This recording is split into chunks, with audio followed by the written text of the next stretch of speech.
नमस्कार जय जगन्नाथ केमिति अछंती आपण माने आशा करूची भलरे थिबे मु मध्य भल अछि। तो आपण माननकु आउ गोटे वीडियो को मु स्वागत जणाउची जोठी कि आपणक पई 4 रु 5टी गुरुत्वपूर्ण खबर अछि। तो आशा करूची खबरटी समस्तंक पई आशा करूची खबरटी आपण मान समस्तंक पई गुरुत्वपूर्ण होइथिबो। तो चलंतु आमे एबे आम भिडियोटी को जारी रखिबा।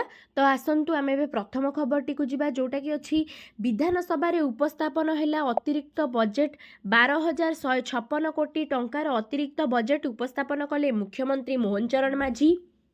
रत्न भंडार पाई 5 कोटी टंकार आय अटकल कले मोहन चरण माझी। भुवनेश्वर प्रवासी भारतीय दिवस पाई 125 कोटी सीएपीएफ मुतयन पाई 299 कोटी टंका व्यय बराद। पुलिस स्टेशन और फांडी रे सीसीटीवी पाई 51 कोटी। श्रीमंदिर परिक्रमार विस्तृति सुविधा विकास पाई 26 कोटी। अग्निशम सेवार आधुनिकरण और संप्रसारण पाई 120 कोटी। बन्या नियंत्रण और ड्रेनेज पाई 66 कोटी टंका। मधुबाबू पेंशन योजना रे 338 कोटी टंकार व्यवस्था। गोपबंधु जन आरोग्य योजना पाई 644 कोटी व्यवस्था।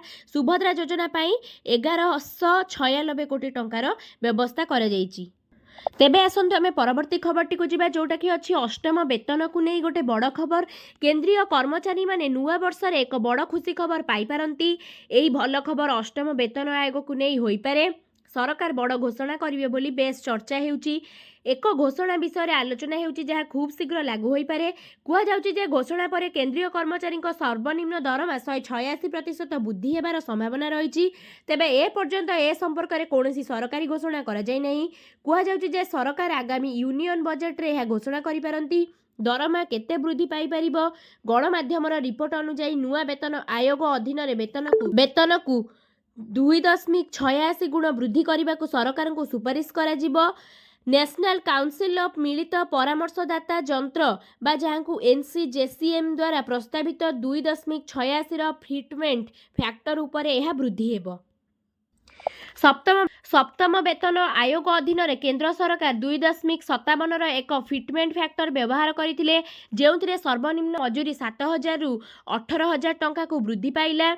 सेही बळी प्रत्येक नुआ वेतन आयोगर कार्यकारिता सहित वेतन एवं पेंशन ने किछि परिवर्तन आसीची। कर्मचारी को 2.57 फिटमेंट फैक्टर आधार रे दरमा दिया जाउची। जदि यह को 2.86 को वृद्धि करा जाउची तेबे कर्मचारी मौलिक वेतन रे एक बड़ वृद्धि होई पारे। धरा जाऊ जदि सर्वनिम्न मौलिक दर वर्तमान 18,000 टंका तेबे फिटमेंट फैक्टर 2.86 परे यह 51,480 टंका को वृद्धि पाइब। यह व्यतीत फिटमेंट फैक्टर वृद्धि हेतु पेंशन मध्य वृद्धि पाइब।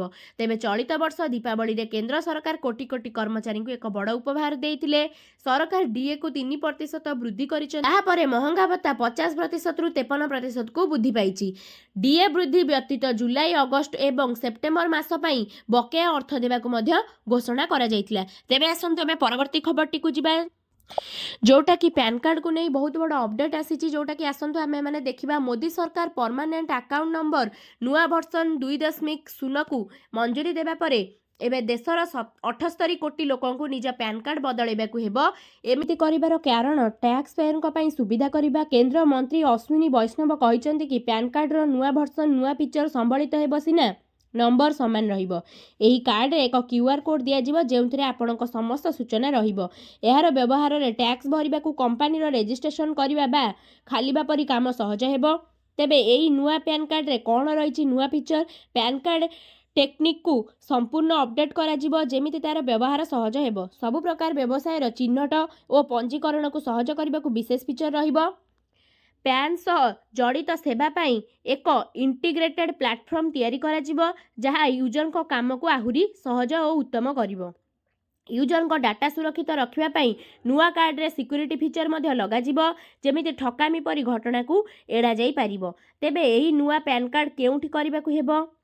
केंद्र मंत्री को मुताबक पैन कार्ड अपग्रेड वर्सन पाई साधारण लोकों को किछि भी करबा को हेबो नाही। एमिति कि आवेदन करबा मध्य जरूरी नुहे। यह केवल देशर 78 कोटी पैन कार्ड धारी पई जरूरी।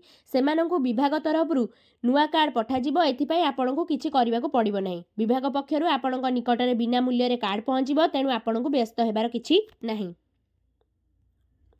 तेबे आसतु एबे परवर्ती खबर को जिबा जोटा कि अछि अकाउंट नोमिनी को नहीं आसिला गोटे खुशी खबर। तो बैंक रे अकाउंट थिबा अकाउंटधारी को सामना को आसिला बहुत बड़ खबर। एक रु अधिक रखि परिबे नोमिनी, समस्त को मिलिबो टंका। संसदर शीतकालीन अधिवेशन आज आरंभ होईची, किंतु आदानी लांच दुर्नीति रे संसदर विशृंखला हेतु प्रथम दिन दुईपहर पर्यंत मुलतवी रखा जायछि। एही बैठक रे देशर बैंकिंग शिल्प मध्य अनेक परिवर्तन आनिबाकु सरकार बैंक संशोधन बिल अनुमोदन करने चेष्टा करिवे। अकाउंटधारी नाम चयन संबंधी नुआ नियम खूब शीघ्र बैंक रे कार्यकारी हेबो। संसद रे बैंक संशोधन बिल अनुमोदन हेबा परे यह घटिबो। लोकसभा रे अनुमोदन अपेक्षा रे थिबा संसद रे बैंक संशोधन बिल उपस्थापन करने को सरकार योजना करिसेंती।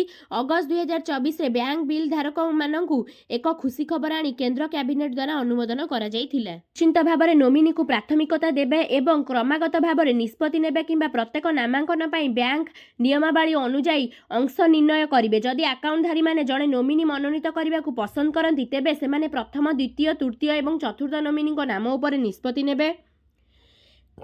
अकाउंटधारी मृत्यु पर तांकर 4 जण नोमिनी को क्रमागत क्रम रे अकाउंट को प्रवेश अनुमति दिया।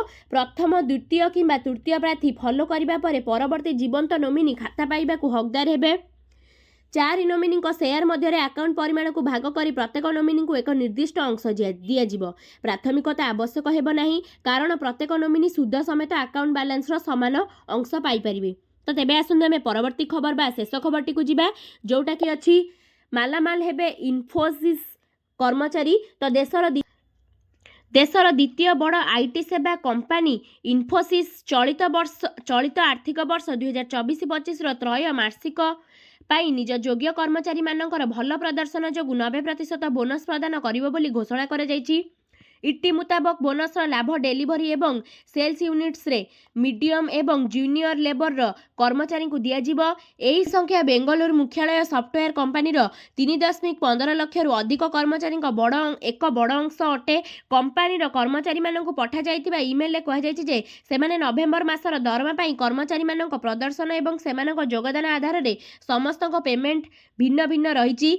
ईमेल रे लिखा जायछि जे द्वितीय त्रैमासिक रे आमे अधिक बेनिफिट सह भल प्रदर्शन करिछु, जेउथिरे आमर मार्केट वैल्यू आहुरी दृढ़ होइजिवो। तेबे यही सफलता आपणक अतुट समर्पण मार्जिन प्रदर्शन उपरे। जदि आपणक पई वीडियोटी इन्फॉर्मेटिव हेइ थाइ पारे तेबे दया करी चैनल टी को सब्सक्राइब करबा सहित लाइक करिवे। धन्यवाद।